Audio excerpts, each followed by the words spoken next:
बिस्मिल्लाहिर्रहमानिर्रहीम। अस्सलाम वालेकुम। मैं मुज़म्मिल अवान इस खबर के साथ हाज़िर हूँ कि वज़ीर-ए-आज़म मियाँ शहबाज शरीफ की हुकूमत की मुद्दत के ऊपर सवालात उठ रहे हैं कि ये जो हुकूमत है ये अपनी आइनी मुद्दत पूरी नहीं करेगी। आपको याद है कि जब इमरान खान वज़ीर-ए-आज़म पाकिस्तान बने थे तो उस वक्त ये चहमगोइयाँ शुरू हो चुकी थी कि खान साहब की हुकूमत की मुद्दत 2 साल या 3 साल, मैक्सिमम 3 साल, इससे ज़्यादा नहीं। और ये जब चहमगोइयाँ हो रही थी तो बहुत से जर्नलिस्ट, जो पाकिस्तान की जो जर्नलिस्ट कम्युनिटी है उससे ताल्लुक़ रखने वाले बहुत से सहाफ़ियों ने इस बात से इख्तलाफ किया था और बहुत से लोगों का ये भी कहना था कि इमरान खान पाकिस्तान के पहले वज़ीर-ए-आज़म होंगे जो 5 साल पूरे करेंगे बतौर इलेक्टेड प्राइम मिनिस्टर। लेकिन पाकिस्तान की चूँकि तारीख है, यहाँ पर वज़ीर-ए-आज़म अपनी 5 साल आइनी मुद्दत पूरी नहीं कर सके और ये माजी की रवायत है जो अब तक बरकरार है। पहले आप देख लें कि मोहतरम नवाज शरीफ, मोहतरमा बेनज़ीर भुट्टो, ये जब 2 बार इलेक्टेड प्राइम मिनिस्टर बने, 2 बार ये इलेक्टेड प्राइम मिनिस्टर बने, तो इनके साथ क्या हुआ, किस तरह से इनको कॉर्नर किया गया, किस तरह से इस्टेब्लिशमेंट को इस्तेमाल किया गया, किस तरह से इदारों को इस्तेमाल किया गया, किस तरह से जुडिशरी को इस्तेमाल किया गया। तो बहुत सी चीज़ें थी। और अब चूँकि ये जो नई हुकूमत है, 2024 के जो इलेक्शंस हुए हैं, ये होने के बाद अब ये चहमगोइयाँ सुनाई दे रही हैं कि शहबाज शरीफ साहब की जो हुकूमत है वो अपनी आइनी मुद्दत पूरी नहीं करेगी। अच्छा, अब क्यों नहीं करेगी? उसकी वजह ये है कि बहुत से लोगों का ये कहना है कि शायद धरने शुरू हो जाएंगे, धरनों की सियासत शुरू हो जाएगी, लोग सड़कों पर आ जाएंगे, प्रोटेस्ट करेंगे, एहतजाज करेंगे और ये हुकूमत जो है इसके बस की ये बात नहीं है कि ये रियासत के अंदर रहकर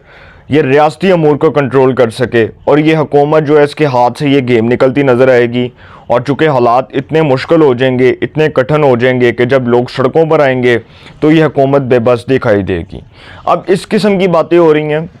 और एक तरफ कहा जाता है कि शहबाज शरीफ साहब जो हैं वो हुकूमत इस वजह से भी उनकी मुद्दत पूरी नहीं करेगी कि शहबाज शरीफ की जो हुकूमत है वो इत्तेहादियों पर मुश्तमिल है और इत्तेहादी जो हैं वो किसी भी वक्त इमरान खान की तरह शहबाज शरीफ को भी सरप्राइज़ दे सकते हैं, जिस तरह इमरान खान के ख़िलाफ़ तहरीक अदम एतमाद आई थी और उस तहरीक अदम एतमाद की सूरत में इमरान खान के ख़िलाफ़ जो वोट ऑफ कॉन्फिडेंस था वो कामयाब हुआ और वो नेशनल असम्बली से बतौर वज़ीर-ए-आज़म फ़ारिग हो गए क्योंकि उन पर ऐवान का एतमाद नहीं रहा। तो जब ऐवान नहीं उन पर एतमाद नहीं किया तो वो बतौर वज़ीर-ए-आज़म तो फ़ारिग हो गए। अब इसी तरह एक चीज़ जो है सर वो बड़ी कॉमन है कि ये जो शहबाज शरीफ साहब की हुकूमत है ये बेशक इत्तेहादियों पर मुश्तमिल है, लेकिन इनके साथ इत्तेहादी भी शामिल हैं। वो इसलिए कि वो भी इस हुकूमत साजी का हिस्सा है। पहले तो इमरान खान की हुकूमत में ये था कि वो वज़ीर-ए-आज़म थे और सदर भी उनकी जमात से थे और इत्तेहादियों को अहम वजारतें मिली हुई थी। इस बार सदर ममलिकत का ओहदा आसिफ अली ज़रदारी साहब के पास है। शहबाज शरीफ साहब जो हैं वो वज़ीर-ए-आज़म हैं, वफाकी वज़रा जो हैं वो नून लीग से हैं, पीपल्स पार्टी इत्तेहादी है और MQM इत्तेहादी जमात है, MQM भी कॉलिशन में है, MQM भी इत्तेहाद में है। तो सर ये बहुत मुश्किल दिखाई दे रहा है कि अब तक के सिनेरियो के मुताबिक कि शायद ये हुकूमत को कोई आगे मसले मसाइल हों। हाँ, आगे 2 साल बाद क्या होता है, अगले 3 साल बाद क्या होता है, इसके बारे में कुछ नहीं कहा जा सकता। लेकिन एक चीज़ मैं आपको बता दूं कि शहबाज शरीफ की जो हुकूमत है उसको इस्टेब्लिशमेंट की हमायत हासिल है, अब तक है। लेकिन इस्टेब्लिशमेंट की और पीपल्स पार्टी की जो खामोशी है उस पर सवालिया निशान लग सकता है कि आगे जाकर ये जब हालात बदलेंगे और अगर आगे जाकर ये हालात बदलते नज़र आते हैं, कोई सॉफ्ट कॉर्नर के तौर पर इमरान खान साहब की जमात को कोई रिलीफ देने की बात होती है या उनकी जमात के लिए कोई समझ लें कि कोई रास्ता निकालने की बात होती है, तो फिर शहबाज शरीफ की हुकूमत के लिए मसले मसाइल बन सकते हैं, फिर उनकी हुकूमत के लिए प्रॉब्लम्स क्रिएट हो सकते हैं। लेकिन अब तक का जो सिनेरियो है उसके अंदर शहबाज शरीफ साहब की हुकूमत को ऐसा कोई प्रॉब्लम, कोई ऐसी दिक्कत पेश नहीं है, कोई ऐसी दुश्वारी का सामना नहीं है कि उनकी हुकूमत को कोई उनके सिस्टम को कोई हिला सकता है, ये हुकूमत लड़खड़ा सकती है, ये हुकूमत घर जा सकती है या ये हुकूमत का निज़ाम फारिग हो सकता है। अभी तक ऐसी कोई बात नज़र नहीं आ रही। हाँ, एक चीज़ मैं आपको बता दूँ कि नवाज शरीफ साहब जो हैं उन्होंने शहबाज शरीफ साहब को इस बात पर बड़े वाज़े और बड़े दबंग अल्फाज में कहा था कि जब ये हुकूमत बनी थी तो नवाज शरीफ साहब ने उनको क्लियर कट ये बात की थी कि हमने इत्तेहादियों की ब्लैकमेलिंग में नहीं आना। कोई ब्लैकमेल करता है उसको 100 बार कहेंगे भाई ठीक है जाना तो जाओ, हमारी हुकूमत जाती है तो जाए, ये तो नहीं हो सकता कि जी हम किसी की ब्लैकमेलिंग में आए और किसी की ब्लैकमेलिंग को बर्दाश्त करें। उन्होंने तो यहाँ तक कहा था नवाज शरीफ साहब ने कि जो इत्तेहादी जमात ब्लैकमेल करती है या जो ये समझती है कि ये शायद हमारे बलबूते पर, हमारे आसरे पर इनकी हुकूमत कायम है, उनको कहें कि ठीक है भाई, ऐसा कोई प्रॉब्लम नहीं है, हम किसी की ब्लैकमेलिंग में आने वाले नहीं हैं। चूँकि पहले इमरान खान को गिरा कर जरदारी ने और शहबाज शरीफ ने जो मिलकर हुकूमत बनाई थी, उसका खमियाजा बिलावल साहब ने नून लीग पर डाला और कहा कि जी नून लीग इन मुल्की हालात की जिम्मेदार थी, जबकि बिलावल खुद फॉरेन मिनिस्टर के तौर पर काम कर रहे थे। शहबाज शरीफ साहब की काबीना में वो बतौर वफाकी वज़ीर ख़ारजा खिदमात सर अंजाम दे रहे थे, लेकिन उन्होंने सारा मलबा शहबाज शरीफ साहब के ऊपर डाल दिया। फिर उसके बाद जिस तरह से उन्होंने इलेक्शन 2024 की कैंपेन के अंदर नून लीग को क्रिटिसाइज़ किया, उनकी टॉप लीडरशिप को क्रिटिसाइज़ किया, उसके बाद इलेक्शंस के बाद उसी जमात के साथ इत्तेहाद भी कायम किया। अब जरदारी साहब सदर हैं, अब कल को कोई ये नहीं कह सकता कि पीपल्स पार्टी इस निज़ाम का हिस्सा नहीं थी या इस निज़ाम की लाडली नहीं थी। पीपल्स पार्टी भी साथ शामिल है सर, हुकूमत तो सब ने मिलकर बनाई है, MQM भी है, पीपल्स पार्टी भी है, मुस्लिम लीग नून भी है, मौलाना फजलुर रहमान साहब नहीं है। तो नवाज शरीफ साहब ये समझते हैं कि हमें किसी की कोई ब्लैकमेलिंग में नहीं आना चाहिए। कोई जमात अगर ब्लैकमेल करती है इस हद तक जाकर, इस सतह तक जाकर कि जी हमारे बलबूते पर आपकी हुकूमत कायम है और हम अगर हाथ उठा लें तो आपकी हुकूमत फारग हो जाए, not at all. Nawaz Sharif ने कहा इनफ इज़ इनफ, आपको कोई ज़रूरत नहीं है इत्तेहादियों की बात सुनने की, जो ब्लैकमेल करता है ठीक है। नवाज शरीफ साहब तो इसलिए वज़ीर आज़म नहीं बने कि सर उनका इस इत्तेहादी हुकूमत में वज़ीर आज़म बनना जो है वो काबिल कबूल नहीं था, उनको ख़ुद को काबिल कबूल नहीं था। और वो समझते थे कि जब हमारी जमात को 2/3 मेजॉरिटी नहीं मिली, 2/3 अक्सरियत नहीं मिली और हम एक जो है वो सही तरीके से वफाक के अंदर अपनी जमात को रिप्रेजेंट नहीं कर सकते,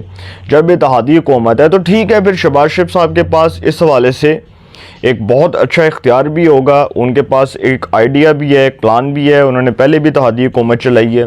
उनकी इस पूरे निज़ाम के ऊपर एक मजबूत गिरफ्त है, तो वो इत्तेहादी हुकूमत में चल सकते हैं। वो बतौर प्राइम मिनिस्टर आकर सर्व करें और चीफ एग्जीक्यूटिव के तौर पर मुल्की खिदमात सर अंजाम दें और आकर वज़ीर आज़म बने।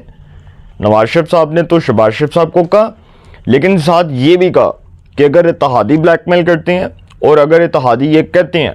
कि जी ठीक है जी असी जा रहे हैं, ਤੁਹਾਡੀ हुकूमत फारग है, हुण असी तुहानू वोट कोई नहीं देना, या कल को अदम एतमाद आ जाती है शहबाज शरीफ साहब के खिलाफ, तो शहबाज शरीफ साहब सर ये नौबत आने नहीं देंगे, वो पहली असम्बली तोड़ देंगे। ये बात तो मैं आपको बता दूँ, क्योंकि अगर कोई ये समझता है कि ये हुकूमत 5 साल के लिए आई है या ये 5 साल पूरी करेगी और 5 साल अगले 5 साल बाद जाकर इलेक्शंस होंगे, तो सर नहीं, मुझे ये लगता है कि शायद ये बड़ी भी हद है, 2 साल या 3 साल ये चल जाएं। उसके बाद अगर मुल्क के हालात ठीक होते हैं तो नवाज शरीफ साहब शहबाज शरीफ को ये कह रहे हैं कि 2 या 3 साल तक अगर पाकिस्तान इकनॉमिक क्राइसिस से निकल जाता है तो ये हालात ठीक करके, महंगाई कंट्रोल करके, असेंबली डिज़ोल्व करें, इलेक्शंस की तरफ जाएं, इलेक्शंस करवा दें, बात ख़त्म। लेकिन सर ये नहीं हो सकता कि इस निज़ाम के अंदर इस किस्म का माइंडसेट उसको अप्लाई किया जाए या ये कहा जाए कि जी ये असेंबलियाँ तोड़ दी जाएं या ये असेंबलियों का कोई कानूनी जवाज़ नहीं है। असेंबलियाँ तब तोड़ी जाएंगी जब शहबाज शरीफ साहब को नवाज शरीफ की मुकम्मल तौर पर हमायत होगी, और जब वो कहेंगे नवाज शरीफ साहब के ठीक है भाई अब ये टाइम आ गया, आप असेंबली तोड़ दें, असेंबली डिज़ोल्व कर दें, इलेक्शंस की तरफ जाएँ, फिर वो असेंबली तोड़ देंगे। लास्ट खबर ये है कि सर इमरान खान साहब की जो बढ़ती हुई मुश्किलात हैं